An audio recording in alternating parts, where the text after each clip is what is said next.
नमस्कार, मैं हूं आपके साथ अमन और आज हम बात करेंगे खास पेशकश समाधान में। आखिरकार बात ये हो रही है कि फर्टिलिटी सेंटर हमें जाने की जरूरत कब पड़ती है, ऐसा क्यों होता है। आखिरकार निराशा ही हाथ लगती है अगर कोई कपल गर्भधारण नहीं, कोई महिला अगर तो आखिरकार निराशा ही हाथ लगती है। और इसकी एक वजह ये होती है कि इलाज हमें किस समय पे लेना चाहिए। इलाज के लिए जतन कर कपल जो है वो थक जाते हैं और उनका समाधान नहीं हो पाता है।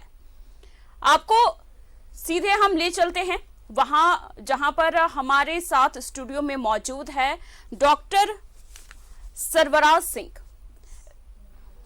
सर्वजया Singh, clinical head and fertility specialist हैं। बहुत बहुत स्वागत है आपका न्यूज़ 11 भारत में। Hello, good afternoon.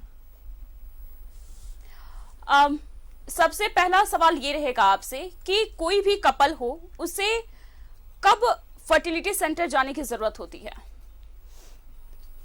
ये बहुत ही इम्पोर्टेंट सवाल है और लोगों को ये मालूम होना बहुत ज़रूरी है कि उनको एक्चुअली में फर्टिलिटी सेंटर जाने की ज़रूरत कब पड़ती है।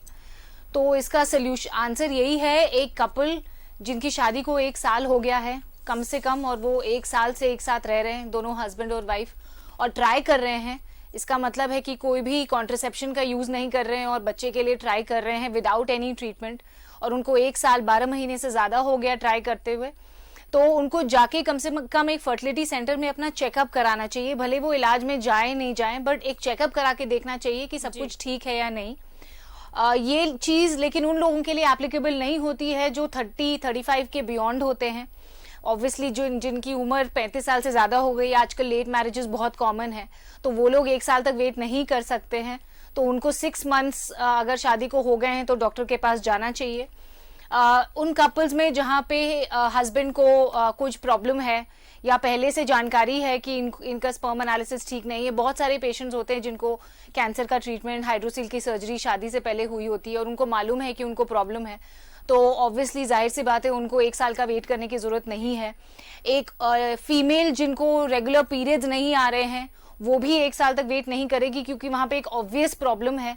बट एक कपल जिनमें हस्बैंड और वाइफ में कोई प्रॉब्लम नहीं है, एक साथ रह रहे हैं, कोई नोन प्रॉब्लम नहीं है, उनको 1 ईयर तक ट्राई करना चाहिए before they come to a fertility centre. जी, महिला में इनफर्टिलिटी को लेकर क्या वजह होती है? बहुत सारे रीजंस होते हैं इनफर्टिलिटी के। एक फीमेल में बहुत सारे कॉजेज होते हैं, पैथोलॉजीज होती हैं। सबसे कॉमन चीज़ जो आजकल हम लोग देख रहे हैं वो है एज, क्योंकि जैसे कि मैंने बोला कि लोग आजकल करियर और पढ़ाई इन सब में ज़्यादा फोकस करें तो शादियां लेट हो रही हैं। इसकी वजह से बहुत ज़्यादा लोगों को इनफर्टिलिटी की प्रॉब्लम्स हो रही हैं। सेकेंडरी सब फर्टिलिटी, एक बार जिनका प्रेगनेंसी हो चुका है उन लोगों में बहुत कॉमन है आजकल ये। एंडोमेट्रियोसिस है, पीसीओडी है जो कि यंग लड़कियों में, ज़रूरी नहीं है कि जिनकी शादी को बहुत समय हो गया उनको ये प्रॉब्लम। यंग लोग जो टाइम पे भी शादी कर रहे हैं उनको पीसीओडी की प्रॉब्लम है, ओवुलेशन नहीं हो रहा है, उनको इनफर्टिलिटी के साथ सफ़र करना पड़ रहा है। फाइब्रॉइड्स हो सकते हैं बच्चेदानी में जिसकी वजह से ये हो सकता है। बहुत सारे रीजंस हैं, काफ़ी रीजंस ऐसे हैं जो ऑब्वियस हैं, लोगों को पता होती हैं, और कुछ चीज़ें ऐसी होती है जैसे एग क्वालिटी ख़राब है और एग और स्पर्म में फर्टिलाइजेशन की, वो सब तो बहुत एडवांस प्रॉब्लम्स है जो हम लोगों को जब हम लोग इलाज करते हैं तब जाके पता चलता है, वो पेशेंट को नहीं मालूम पड़ सकता है। जी, फर्टिलिटी को लेकर एज इफेक्ट्स क्या है? बहुत इंपॉर्टेंट है, जैसे कि मैंने बोला, नॉट जस्ट एक बहुत ही सिंपल तरीके से मैं समझाना चाहूंगी। जैसे एक lady, I come to the man also, ऐसा नहीं है कि मैन का एज इंपॉर्टेंट नहीं है, बट मैं I start with the female. जैसे जैसे एक औरत की नेचुरल प्रेग्नेंट होने की क्षमता उम्र के साथ घटती जाती है, वैसे ही ट्रीटमेंट के साथ भी वो घटती जाएगी। हम लोग कोई अननेचुरल चीज़ नहीं कर रहे। तो अगर आपको मालूम है कि आपको कंसीव करने में दिक्कत हो रही है और कोई प्रॉब्लम है जैसे ट्यूबल ब्लॉक है, एनोवुलेटरी साइकिल है, आपको पता है कि आपको एंडोमेट्रियोसिस है या एक साइड की ओवरी निकाल दी जा चुकी है किसी भी सिस्ट या किसी कारणवश, फाइब्रॉइड्स की पहले सर्जरी हो चुकी है, तो आप लोगों को ये प्रॉब्लम हो सकती है। आप ऑब्वियसली वेट नहीं करेंगे हॉस्पिटल जाने के लिए। और दी अदर कॉमन रीजन जो आजकल लोगों को नहीं पता है, I have been practising for almost 10 years now, जो लोगों को ये बात नहीं मालूम है कि उम्र के साथ साथ अंडेदानी में अंडे की संख्या कम होने लगती है। और अगर एक बार अंडेदानी में अंडे की संख्या कम हो गई या खत्म हो गई तो हम लोग उसको अंडू नहीं कर सकते इवन विद आईवीएफ से भी हम वही एग्स निकाल सकते हैं और एम्ब्रियो बना सकते हैं जो ओवरीज में ऑलरेडी है जी। सो ये एक बहुत ही, बाकी सारे problems in my opinion reversible होते हैं, बट ये एक चीज होती है एक लेडी में जो इरिवर्सिबल होती है, और एक बार ये अगर खत्म हो गया तो हम इसको नहीं ठीक कर सकते। The woman will have to eventually opt for donor oocytes। तो इससे पहले कि ये नौबत आए उनको आना चाहिए। एक और बहुत कॉमन है, इसको इनफर्टिलिटी तो नहीं कहेंगे, सब फर्टिलिटी कहेंगे, कि 35 के बाद मिसकैरेज के चांसेस बहुत बढ़ जाते हैं। तो लेडी कंसीव तो कर ले रही है पर उनको बार बार मिसकैरेज हो जा रहा है, तो ये बहुत इंपॉर्टेंट है। और ये इसलिए होता है क्योंकि 35 के बाद जो एग्स बनते हैं या ओवुलेशन होती है उनमें जेनेटिक एरर्स होते हैं, तो उनसे जो एम्ब्रियोज बनता है वो अबनॉर्मल होता है। और ये एक नेचर का नियम है कि जो चीज अबनॉर्मल होती है वो ज्यादातर ends up in a miscarriage। 90% of the miscarriage जो फर्स्ट 3 months में होता है वो इसलिए होता है क्योंकि एम्ब्रियो अबनॉर्मल होता है जी। तो ये बहुत कॉमन है एज के साथ, स्पेशली आफ्टर 35 जी इन विमेन। और आई एम सॉरी, आदमियों में भी डीएनए फ्रैगमेंटेशन, उनका काउंट तो कम नहीं होता है बट डीएनए में फ्रैगमेंटेशन बहुत बढ़ जाता है क्योंकि एसोसिएटेड प्रॉब्लम्स जैसे हाइड्रोसील ये सारी चीजें हो जाती है एज के साथ, तो स्पर्म क्वालिटी भी काफी डिटोरिएट होती है एज के साथ। But it's obviously more men are a little lucky when it comes to this, so it happens a little later आदमियों में, और औरतों में जल्दी होता है जी। पीसीओडी और ओबेसिटी कैसे अफेक्ट्स करता है महिला और पुरुष के फर्टिलिटी को लेकर? ये सिर्फ फीमेल्स की प्रॉब्लम है पीसीओडी का मतलब होता है कि अंडेदानी में अंडे बहुत सारे हैं पर वो ग्रो नहीं हो रहा है, और क्योंकि वो ग्रो नहीं, एक एग को ओवुलेट होने के लिए नेचुरल साइकिल जब होता है 28 या 30 डेज का, तो अंडा बनना शुरू होता है पीरियड के दूसरे दिन से, और ग्रेजुअली 12वें 14वें दिन तक वो बन के रेडी हो जाता है और फिर वो ओवुलेशन होता है। पीसीओडी वाली महिलाओं में यही प्रॉब्लम है कि वो अंडा डेवलप ही नहीं हो पाता है, और क्योंकि वो डेवलप नहीं होता है ओवुलेशन नहीं होता है तो पीरियड्स नहीं होते हैं। आई हैव सीन कुछ लोगों में तो ये 2 या 3 महीने तक एक्सटेंड हो जाता है और पीरियड्स नहीं आते, तो क्योंकि, और उसके बाद भी जब पीरियड आता है तो वो इसलिए नहीं आता है कि ओवुलेशन हुआ, वो इसलिए आता है क्योंकि फिर उसका दूसरा रीजन होता है। तो इन लोगों में अंडे, इनको असिस्टेंस चाहिए, ऐसा नहीं है कि ये कंसीव नहीं हो सकते, उनको बस एग बनाने में, एग रिलीज करने में असिस्टेंस की जरूरत होती है, जो कि जरूरी नहीं है इसके लिए आईवीएफ करना पड़े, ये सिंपल मेडिकेशन से भी हो सकता है जी। और ओबेसिटी और पीसीओडी डायरेक्टली प्रोपोर्शनल होते हैं। इसमें तीसरा एंगल होता है थायराइड का, तो ये तीनों एक दूसरे से कनेक्टेड है और एक दूसरे को अफेक्ट करते हैं। तो पीसीओडी में कभी कभी मैंने देखा है कि जब हम वेट लॉस या लाइफस्टाइल मॉडिफिकेशन बोलते हैं, उन लोगों को दवाइयों की भी जरूरत नहीं पड़ती है, वेट लॉस के बाद अपने आप ओवुलेशन होने लगता है और नेचुरली भी ऐसे पेशेंट्स कंसीव कर लेते हैं जी। फाइब्रॉइड्स कैसे इफेक्ट करता है महिला फर्टिलिटी में? फाइब्रॉइड्स जो होती हैं वो छोटी छोटी गांठें होती हैं जो यूट्रस में हो जाती हैं। ज़्यादातर फाइब्रॉइड्स फर्टिलिटी में अफेक्ट नहीं करते हैं, जैसे कि कुछ अगर यूट्रस के बाहर, यूट्रस के 2 लेयर्स होते हैं, एक होता है एंडोमेट्रियम और एक बाहर का मस्कुलर लेयर होता है जिसको बोलते हैं मायोमेट्रियम। तो अनलेस वो एंडोमेट्रियम में है, वो प्रेगनेंसी होने में ज़्यादातर अफेक्ट नहीं करता है, बट मिसकैरेज बहुत कॉमन होता है उन लोगों में जिनमें फाइब्रॉइड्स होते हैं। फाइब्रॉइड्स बहुत कॉमन होते हैं 30 के बाद, जैसे जैसे उम्र बढ़ती जाती है फाइब्रॉइड्स की इंसिडेंस, उनका होने का चांस बढ़ते जाता है। जैसे कुछ औरतों में 1-2 बच्चे होने के बाद फाइब्रॉइड की समस्या बहुत कॉमन हो जाती है, बट ऐसा नहीं है कि जिनके बच्चे नहीं है उनको नहीं है जी। तो फाइब्रॉइड को अगर 2 तरीकों से हैंडल किया जा सकता है, या तो उनको इंजेक्शंस देके हाइपोइस्ट्रोजेनिक स्टेट क्रिएट करके उनको छोटा किया जा सकता है और उस दौरान प्रेगनेंसी कर देना चाहिए, और उसके बाद अगर इतना बड़ा है कि वो इंजेक्शन से श्रिंक नहीं हो रहा है या रास्ते में आ रहा है तो फिर उसको रिमूव करना पड़ेगा सर्जिकली लैप्रोस्कोपी के द्वारा जी। सरबजया जी, पॉलिप्स कैसे इफेक्ट करता है महिला फर्टिलिटी में, अगर इसे आसान भाषा में अगर हम समझना चाहें तो? तो पॉलिप अगर मैं आपको समझाने की कोशिश करूं, जैसे शरीर में बाकी ऑर्गन्स में कुछ एक स्किन टैग जैसा अगर मैं बोलना चाहूं तो वो होता है। यूट्रस इतनी छोटी सी होती है, प्रेगनेंसी में बहुत बड़ी हो जाती है क्योंकि उसकी एक्सपैंड होने की कैपेसिटी है, वरना इतना छोटा यूट्रस होता है एक बॉडी में, और उसमें अगर इतना बड़ा पॉलिप या स्किन टैग हो जाए तो वो ऑब्वियसली उसमें एम्ब्रियो जो कि माइक्रोस्कोपिक होता है उसको वो ठहरने नहीं देगा वहां पे। एक फाइब्रॉइड भी एक पॉलिप की तरह हो सकता है, जो कि सिर्फ एक पॉलिप जैसा, एक बल्ब जैसा यूट्रस के अंदर हो, तो ये ऑब्वियसली जहां पे रहेगा वहां पे एम्ब्रियो को ठहरने नहीं देगा। तो अगर अंडा ओवुलेशन भी हो रहा है, फर्टिलाइजेशन भी हो रही है, तो वो इम्प्लांट नहीं होगा और वो कपल स्ट्रगल करेगा कंसीव करने के लिए। ये बहुत कॉमन प्रॉब्लम है और हमने बहुत सारे लोगों में जब एक्चुअली हम लोग दूरबीन जांच करके देखते हैं तो पता चलता है कि उनको पॉलिप है, वरना इसके कोई सिम्टम्स भी नहीं होते हैं। पेशेंट्स को मालूम भी नहीं होता है कि उनको फाइब्रॉइड है या पॉलिप है बच्चेदानी में। जी, एंड्रोमेट्रियोसिस जो कि एक ये मेडिकल आप इसे भाषा कह सकते हैं, लेकिन ये जो है ये अफेक्ट करता है महिला फर्टिलिटी में, तो इसके क्या कुछ टर्म्स एंड कंडीशन हैं कि जो कैसे पता चलेगा कि हाँ इस महिला को ऐसे हैं? हाँ, तो एंडोमेट्रियोसिस एक ऐसी प्रॉब्लम है जो पेशेंट्स आते हैं हमारे पास, उनको तकलीफ होती है। जैसे फाइब्रॉइड और पीसीओडी में तो खैर पीरियड्स नहीं आते, बट बहुत सारी चीजें ऐसी होती है जिसमें पेशेंट को कोई सिम्टम नहीं होता है। ज्यादातर एंडोमेट्रियोटिक पेशेंट्स को सिम्टम्स होते हैं और वो सिम्टम ये होता है कि बहुत पेनफुल पीरियड्स होते हैं उनको, पीरियड्स के दौरान बहुत ज्यादा पेन होता है। आजकल तो लोग काफी बात भी कर रहे हैं इसके बारे में। एंडोमेट्रियोसिस बेसिकली होता ये है कि जो एंडोमेट्रियम, जैसे कि मैंने बताया, एक बच्चेदानी के दो लेयर्स होते हैं, एक एंडोमेट्रियम जिसमें बच्चा ठहरता है और एक बाहर का मस्कुलर लेयर। सो एंडोमेट्रियम में जो पीरियड वाला टिश्यू है वो एंडोमेट्रियम को छोड़ के और बाकी जगहों पे जमा हो जाता है, जैसे कि पेल्विस में कहीं भी, ओवरीज में, ट्यूब्स में, बच्चेदानी में, यूरिनरी ब्लैडर में, इंटेस्टाइन में, सिजेरियन सेक्शन स्कार में। और वो हर पीरियड जब होगा तब वो भी इन्फ्लेम होगा, वो भी शेड होगा, वहां पे भी ब्लीडिंग होगी। तो इसीलिए पीरियड के यूट्रस के पास ये क्षमता है कि शायद आपको पेन ना हो, लेकिन अगर बाकी ऑर्गन्स में वो ब्लीडिंग होगी तो डेफिनेटली पेशेंट को पेन होगा। तो इसके ग्रेड्स होते हैं, ग्रेड 1 से लेके ग्रेड 4 तक।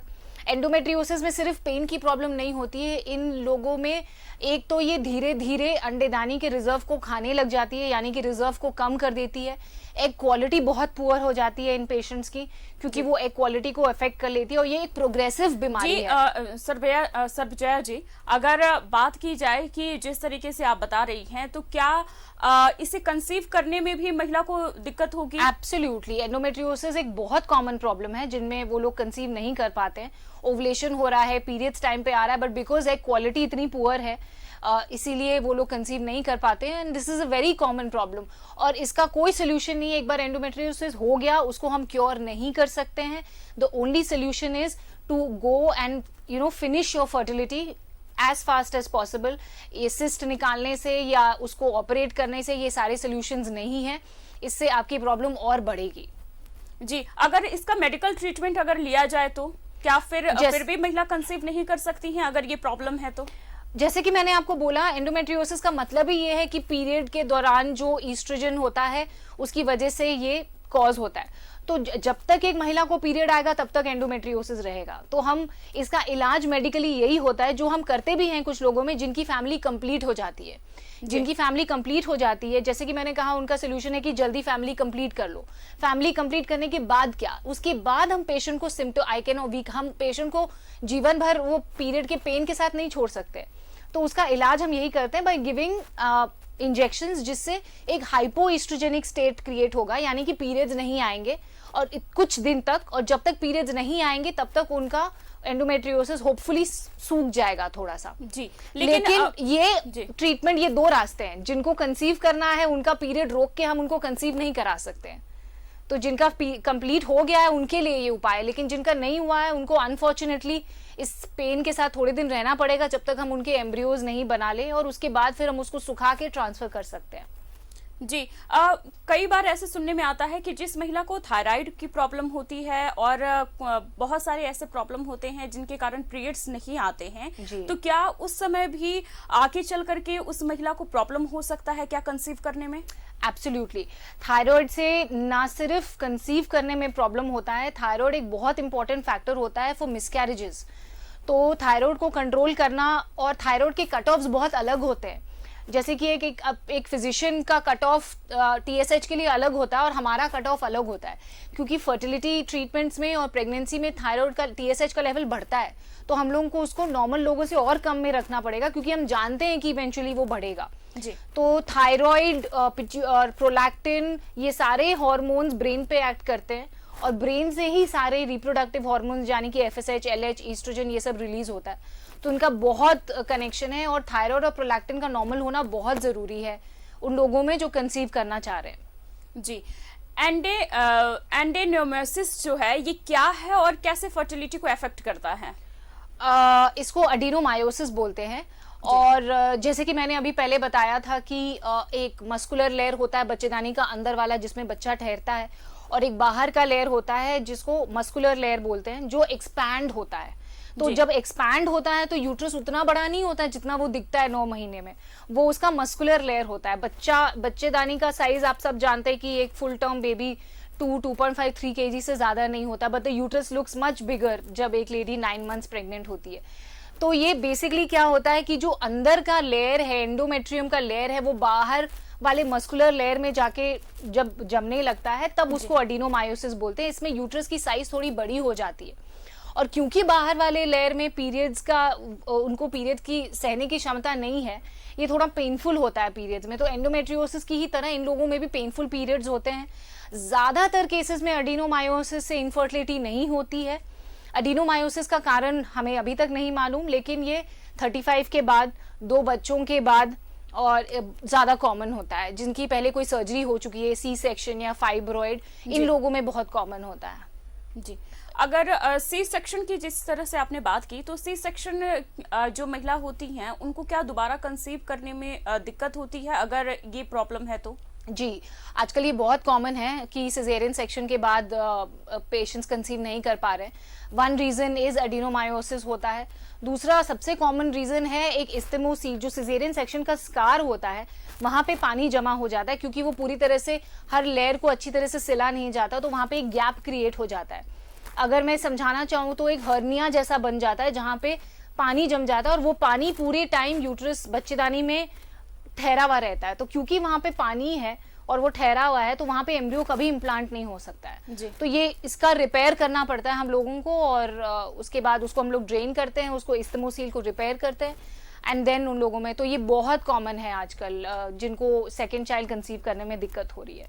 जी। सर्वजया जी, क्या है यूट्रिन और एनोमैलीज और इनफर्टिलिटी? तो यूट्राइन एनोमलीज जन्मजात होती हैं, बच्चेदानी में बनावटी खराबियां होती हैं, इसी को यूट्राइन एनोमलीज बोलते हैं। ये बहुत तरीके के होते हैं।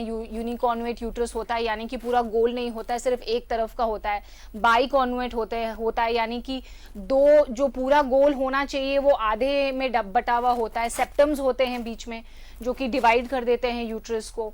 बहुत सारी एक हाइपोप्लास्टिक यूट्रस होता है जिसमें यूट्रस की पूरी ओवरीज दोनों तरफ हैं, लेकिन बच्चेदानी बिल्कुल ही हाइपोप्लास्टिक है, छोटी है, तो इन लोगों को सेरोगेसी के लिए ऑप्ट करना पड़ता है।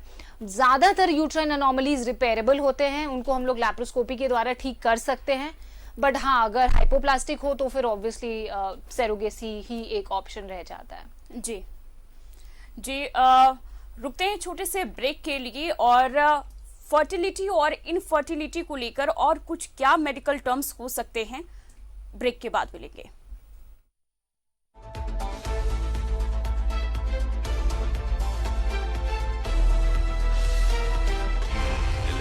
सच है तो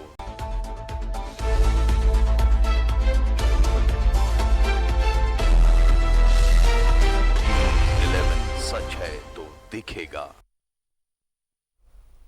ब्रेक के बाद एक बार फिर से आपका स्वागत है। तो हमारे साथ लगातार clinical head and fertility specialist doctor Sarvajaya Singh हमारे साथ जुड़ी हुई हैं।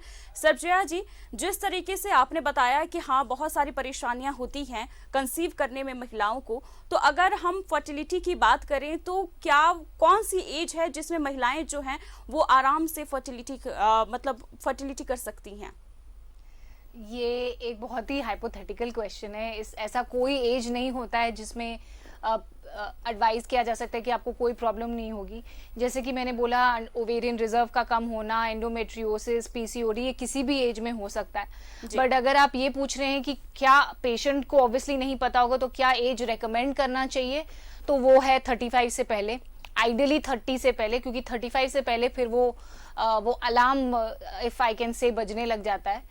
और बहुत सारे लोग हैं जो देर से शादियां कर रहे हैं या करियर पे फोकस कर रहे हैं, तो उन लोगों के लिए ये ऑप्शन है, अगर वो अपना काम आराम से करना चाहते हैं तो oocyte preservation, embryo cryo preservation, अपने एम्ब्रियोज बनवा के, एग्स फ्रीज करा के, अगर शादी हो गई है तो एम्ब्रियो बनवा लीजिए, अगर नहीं हुई है तो फिर एग्स फ्रीज करा के, and then there is no, then your fertility is frozen for years. तो that is the answer to this. But ऐसा कोई एज नहीं है जो कि इम्यून है टू एनी फर्टिलिटी प्रॉब्लम्स। एक 19 साल से लेके 40 इयर्स तक किसी को भी हो सकता है। जी, अगर ट्यूबल ब्लॉक्स की बात करें तो ये क्या है और ये अफेक्ट कैसे करता है?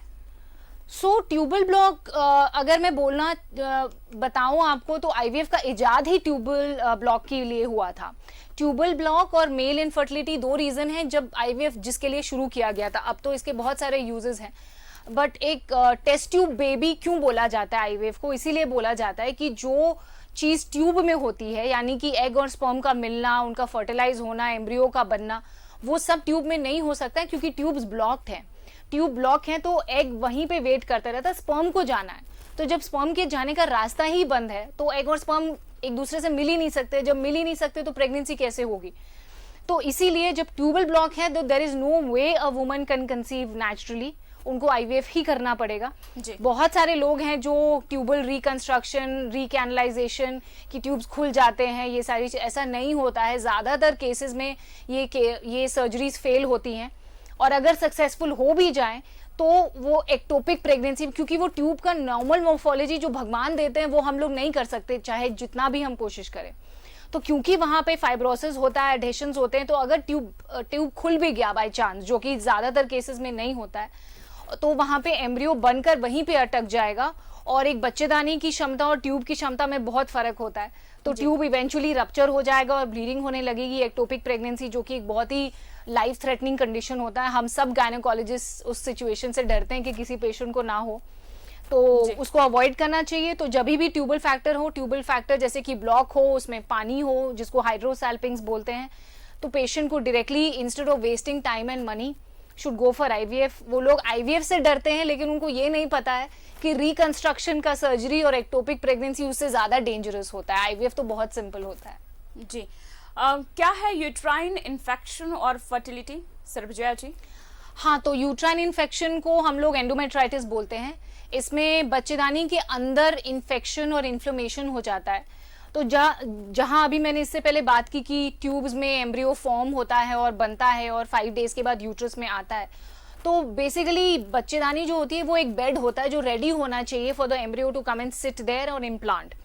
तो जब बच्चेदानी में इन्फेक्शन होता है, फाइब्रोसिस होते हैं, तो बहुत सारे जीन्स इन्वॉल्व होते हैं जो कि उस एम्ब्रियो को वहां ठहरने नहीं देते। बहुत सारा इन्फ्लेमेशन होता है, तो उसकी वजह से प्रेगनेंसी उस स्टेज तक आके, एक एम्ब्रियो के स्टेज के बाद भी आके नहीं ठहरती है। वो इस कारणवश होती है क्योंकि बच्चेदानी में कोई पुराना इन्फेक्शन हो जो पूरी तरह से ठीक नहीं हुआ हो, कोई अक्यूट इन्फेक्शन हो जो अभी है और जो ठीक नहीं हुआ है, तो इसके कोई सिम्टम्स नहीं होते। ज्यादातर पेशेंट्स को कोई प्रॉब्लम नहीं होती है, लेकिन उनके यूट्रस में एंडोमेट्राइटिस होता है जी। और ये हम लोग जब जांच करते हैं, मतलब टिश्यू निकाल के उसका बायोप्सी करके, तभी पता चलता है कि हाँ यहाँ पे इन्फेक्शन है, या हिस्ट्रोस्कोपी करके, वरना पेशेंट को पता भी नहीं होता है कि उनका इन्फेक्शन नहीं है। और कितने सारे पेशेंट्स को हमने हिस्ट्रोस्कोपी किया है और एंटीबायोटिक्स दिए और वो नेचुरली कंसीव हो गए, उनको कुछ करने की जरूरत नहीं पड़ी।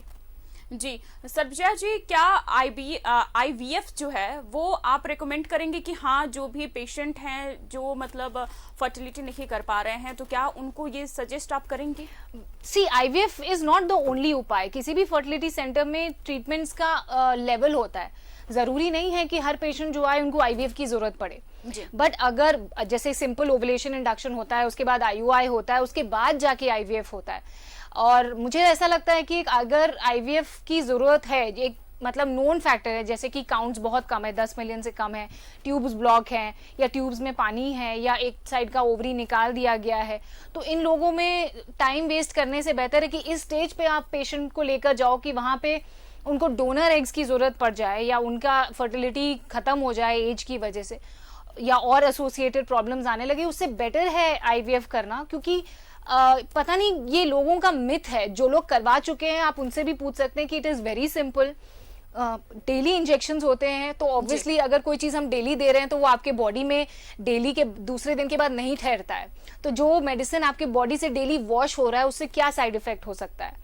और आईवीएफ एक बहुत ही सिंपल, एक सुई से निकाला हुआ ऑपरेशन, उसमें कोई पेट काटने का सर्जरी नहीं, कुछ नहीं, and it is very simple and very effective. एक ही साइड इफेक्ट होता है कि थोड़ा महंगा इलाज होता है, बट मैंने इतने सारे पेशेंट्स देखे हैं जो 10 साल 15 साल से इतना पैसा खर्च कर चुके हैं सिंपल इलाजों में, स्कैन्स में, लैप्रोस्कोपी में, ब्लड टेस्ट में, कि उतने में उन लोगों का आईवीएफ हो जाता है समय पर, और वो समय पर पेरेंट्स बनने का सुख प्राप्त कर सकते थे।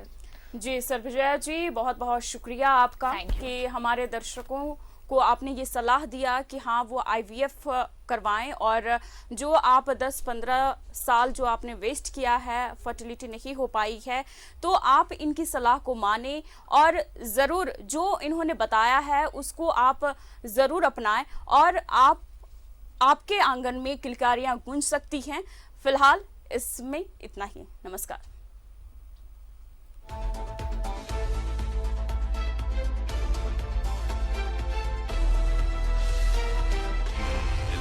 सच है तो दिखेगा।